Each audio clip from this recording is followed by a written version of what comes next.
Welcome to my YouTube page, channel, whatever it's called. Um, I've been debating for a while on doing this. Seems like everybody's got a YouTube channel. But I kind of think that the reason why I'm doing it's different than maybe why other people do it. Number one, I want to use it as a daily diary in video form so that I can go back and look at it later and kind of see what's going on at that point in my life and how maybe things have changed. Today's date is January 21st, 2020. And I guess to start this off, my name is Rod. I am 44. I live in Arkansas. I'm gay. I haven't always been gay. Well, I've always been gay, but I haven't always acted on it. I was married to a woman for, we were together almost 11 years. We have 3 absolutely amazing, gorgeous biological sons, and who are the oldest one's grown, and the other 2 are in their middle teens, and just amazing, very funny, very charismatic boys. Can't say enough about my kids. I also have 2 other children that I've adopted, and they are also boys. They are grown, and but for every right and purpose, they're mine, and I worry about them every day, and they check on me. And I mean, you know, sometimes we don't pick our or choose our family, but we can pick our family, and not always is blood thicker than water. So I want to, in the events leading up to where we're at now, I grew up in a rural, small southern town, and I like being southern. I like how things work in the South. I like the fact that things are slower at times, and I like how people treat each other here for the most part. Now, is there things? Yes, there are things that I would change if I could. But the whole purpose of these video diaries and blogs is that I want to come out of a shell that I'm in. And now let me explain something. I have an entertainment background, and I did everything from TV to radio to print, but there's still a part of me that always feels like you need to put a wall up and only let people see the perfect and the flawless side of you. I have figured out that's some bull. So I've also did some stand-up comedy. I've been told I'm funny. I'm probably not going to be real funny today because it's kind of a serious thing. But trust me, I do have a funny side. But I just want to talk seriously, and I don't want it to be about comedy or anything like that, which all that stuff you can look up, and I mean, and you know, you can find that stuff for yourself. Now, I was married to a woman. We had our kids. It finally got to the point where I was so miserable not being the real me. I like to say that I was the best actor in the world, and looking back on it, it wasn't that good, but I did for years play the part of a heterosexual man married to to a woman. And I want to say this to my ex-wife is for what we went through in our marriage. I mean, she's a very strong woman. She's opinionated. She is, by the way, we are obviously, I mean, we co-parent. We are still, we still talk about every day, at least every other day. And she's married to a remarkable man. And I'm very happy that she found the type of spouse and partner that I couldn't be for her because I was not straight. Now, growing up in the South, anybody who grows up in traditional Southern heritage and so forth, you understand the proclivity of the fact that being gay is not good. Especially when I was growing up, and it doesn't seem that long ago, but whenever I say I'm 44, I think, oh my gosh, where's the time went? You know, growing up in the 80s and 90s, it was a total different place, total different world.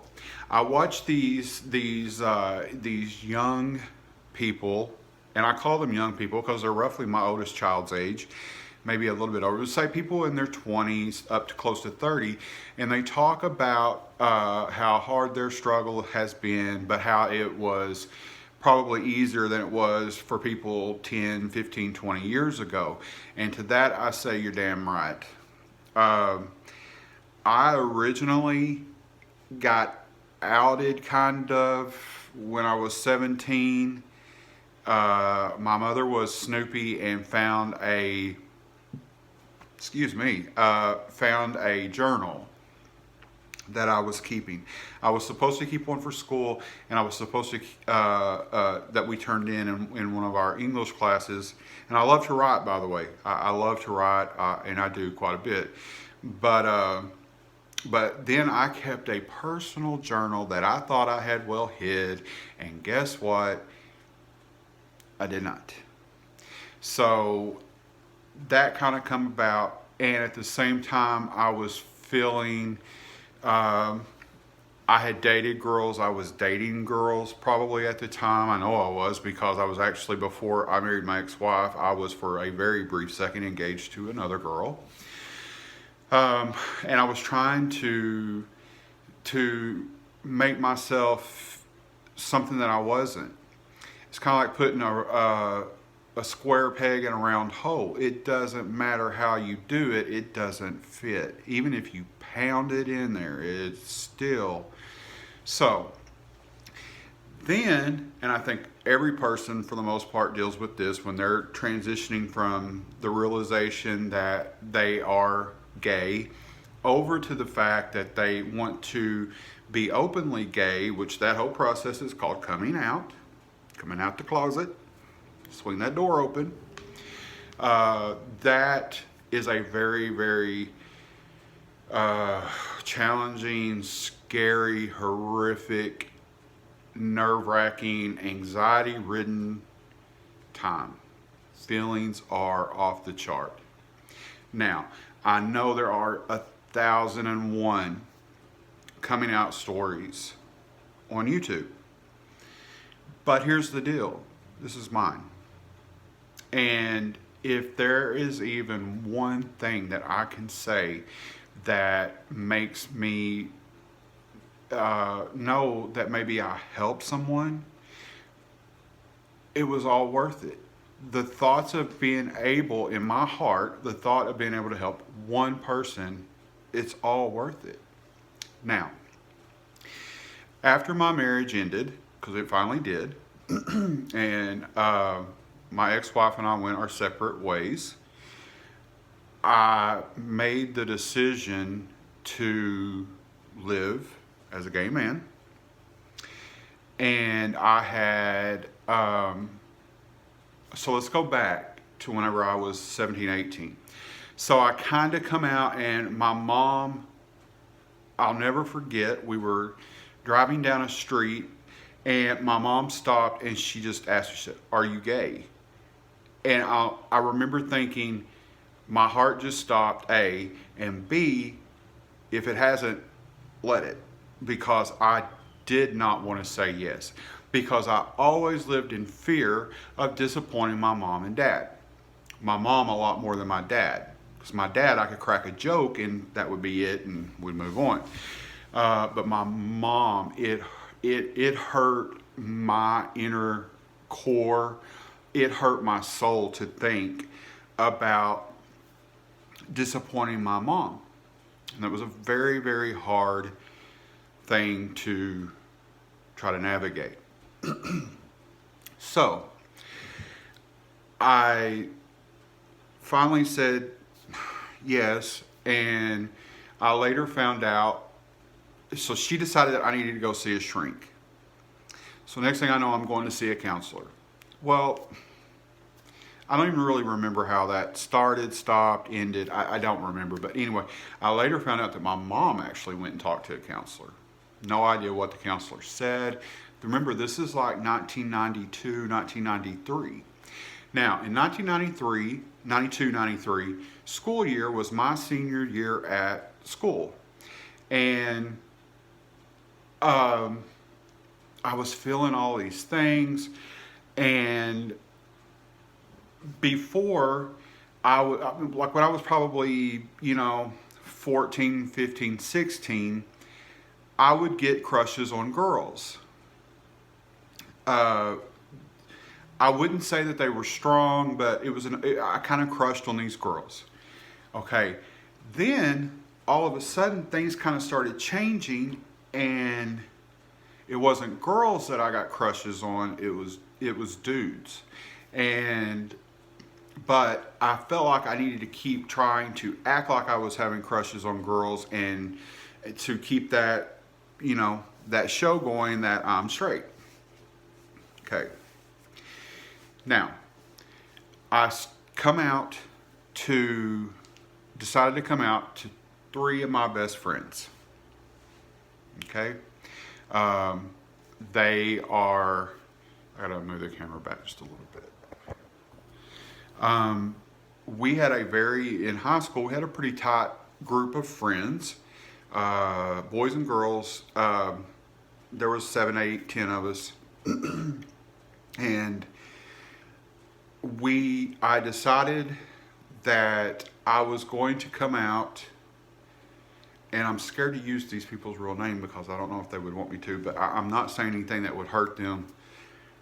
So, and I want to be authentic to this. So in high school, my go-to people was Cindy and Virgie, Jonathan, and so those were the 3 that I decided to come out to. And Cindy was the first one, and she took it really good. I think Jonathan was the second one, and at the time he was very standoffish, I remember, and it put a little bit of looking back now, I think he shied away because he didn't know how to react.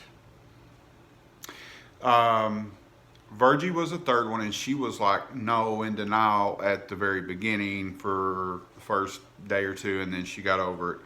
Now, all of these people now, some 27 years later, 28 years later, and they've been friends a lot longer than that, are still my friends. And Virgie and Cindy I still talk to probably on a daily basis. Jonathan lives across the country, and I talk to him usually once a year or so. But it's not that I don't, love him and his wife, but when people get busy. So when I met my ex-wife, it was crazy. She was funny, and that's what attracted me right off the bat. And we hung out, and I remember the first night we really hung out together. We went to the city park and we were sitting, and it was summertime. It was end of August, it was first September, first week of September, and I told her, I said, I'm bi, and why I chose to tell her I was bi, I don't know. I mean, I was attracted to her, but it was more to her personality than it was a sexual attraction. So we started hanging out and we experimented, and one thing led to another, and we had sex. And I was like, oh my gosh, I just had heterosexual sex. I can do this. 6 weeks later, we were married. 10 months later, 11 months later, we had our first son. And life went on. Now, I want to fast forward to present day.